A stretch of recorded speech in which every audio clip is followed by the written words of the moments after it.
ناظرین کرام، ایک اور انفارمیٹیو ویڈیو کے ساتھ آپ کی خدمت میں حاضر ہوں۔ آج ہم ذکر کرتے ہیں جاپانی اسکولوں کے ایسے راز جنہیں جان کر آپ چونک جائیں گے، اور ان میں 3 سال کا یہ ہدف دیا جاتا ہے۔ جاپان میں اسکولوں کو زندگی میں ایک اہم قدم کے طور پر دیکھا جاتا ہے۔ اسی وجہ سے وہاں اسکول میں 210 دن حاضری ہوتی ہے، جو دیگر ممالک کے مقابلے میں زیادہ ہے۔ اور اگرچہ جاپانی تعلیمی نظام اور دوسرے ممالک کے نظام کے مابین بہت سی مماثلت پائی جاتی ہے، لیکن اس کے باوجود چند پہلو ہیں جو اس نظام کو دنیا کا سب سے مؤثر ترین تعلیمی نظام بناتے ہیں۔ چوتھے گریڈ تک کوئی امتحان نہیں ہوتا۔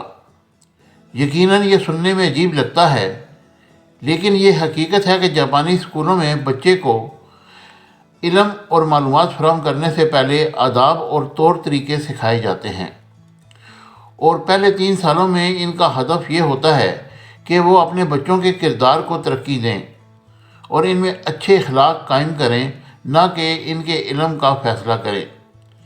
وہ سیکھتے ہیں کہ کس طرح سخی اور ہمدرد بننا ہے۔ انہیں یہ بھی سکھایا جاتا ہے کہ دوسروں کا احترام کیسے کیا جاتا ہے اور فطرت اور جانوروں کے ساتھ نرمی کا رشتہ قائم کیسے کرتے ہیں۔ بچے اسکول کی صفائی خود کریں۔ اگرچہ باقی دنیا کے اسکولوں میں اسکول کو صاف رکھنے کے لیے مختلف قسم کے ملازم رکھے جاتے ہیں، لیکن جاپان میں ایسا نہیں ہے۔ وہاں طلباء کلاس رومز، کیفے ایریا اور یہاں تک کہ بیت الخلاء کی صفائی کے بھی ذمہ دار ہوتے ہیں۔ اور جاپانی تعلیمی نظام میں مانا جاتا ہے کہ مل کر صاف ستھرائی سے طلباء کو ایک دوسرے کی مدد کرنا اور ٹیموں میں کام کرنے کا موقع ملتا ہے، اور وہ اپنا وقت میزوں کو صاف کرنے، جھاڑو دینے اور فرشوں کو صاف کرنے میں صرف کر کے طلباء اپنے کام اور دوسروں کے کام کا احترام کرنا سیکھتے ہیں۔ سب اکٹھے کھانا کھاتے ہیں۔ دوسرے ممالک میں اگر کسی استاد کو اپنے طلباء کے ساتھ کھانا کھاتے ہوئے دیکھا جائے تو یہ باتیں بنائے جانے کا سبب ہو سکتا ہے، لیکن جاپان میں اس اصول کو طالب علم اساتذہ کے مثبت منسلک تعلقات میں مددگار سمجھا جاتا ہے، اور کھانے کے دوران یقیناً یوزفل مفید گفتگو ہو سکتی ہے جو خاندانی ماحول کی تعمیر میں مدد فراہم کر سکتی ہے۔ نیز جاپانی تعلیمی نظام اس بات کو یقینی بناتا ہے کہ طلباء صحت بخش اور متوازن کھانا کھائیں، لہذا عوامی، ابتدائی اور جونیئر ہائی اسکولوں میں دوپہر کے کھانے کو صحت سے متعلق پیشہ ور افراد اور شیف کے تیار کردہ معیاری مینو کے مطابق پکایا جاتا ہے۔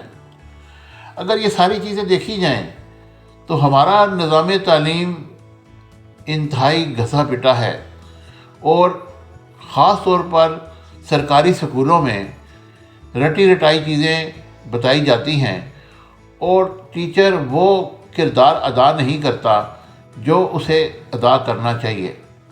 اگر ہم دیکھیں تو دنیا کے کئی اور ممالک میں بھی تعلیمی نظام کے لیے بہت ساری سہولیات فراہم کی جاتی ہیں، بہت سے کریکولم بنائے جاتے ہیں، جس کی وجہ سے اصل تعلیم کا مقصد انسان کے کردار کو بنانا ہوتا ہے، جو ہمارے ملک میں ناپید ہے۔ چند ایک سکول ضرور ایسے ہوں گے جہاں پر انسان کے کردار پر توجہ دی جاتی ہے، لیکن وہاں پر بھی فیسوں اور اساتذہ کے ٹیوشن کے ماحول کو دیکھ کر بچے وہ تعلیم حاصل نہیں کر پاتے، یا ان کا وہ کردار نہیں بن سکتا جو کہ جس طرح ہم نے بتایا کہ جاپان کے لوگوں کا ہے۔ اس لیے ہمیں چاہیے، اور ہماری حکومتوں کو بھی چاہیے، کہ تعلیمی نظام کی طرف خصوصی توجہ دی جائے، تاکہ ہم اپنی ایک نسل کی آبیاری کر سکیں اور ان کو اس مقام پر پہنچا سکیں جس کے لیے ہماری قوم اہل ہے۔ مجھے امید ہے کہ میری یہ ویڈیو آپ کو پسند آئے گی۔ اگر یہ پسند آتی ہے تو اسے لائک، شیئر اور سبسکرائب کیجیے گا، اور مجھے آپ کے کمنٹس کا انتظار رہتا ہے۔ Thank you very much.